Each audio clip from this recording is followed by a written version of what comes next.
mun mielestä lähinnä niin kuin moottoripyöräilystä kiinnostuvien ihmisten niin kuin kokoontumisajot. Että täällä on vähän henkiä, ihmiset tapaa toisiaan, tekee ostoksia ja tää on se dilemma, mikä tässä on. Sanoin, no siinä mielessä tietenkin koko perheen tapahtuma, että täällä on lapsille puuhanurkkaa, piirustuskilpailua ja sitten tietenkin vanhemmille showpyöräosastoa, missä sitten voi vähän muistella omia ja kodepyöräseura vanhoja, muistella niiden kanssa siinä, että kun omasta nuoruudesta isot ihmiset ja näin. Mukava näyttää. Hyviä ihmisiä ja hyvä fiilis, paljon hymyä.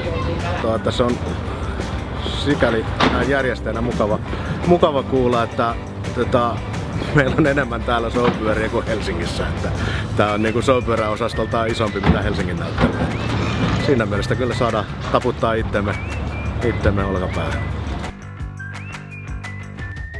Kovat tuuletukset ja taputukset voittajille.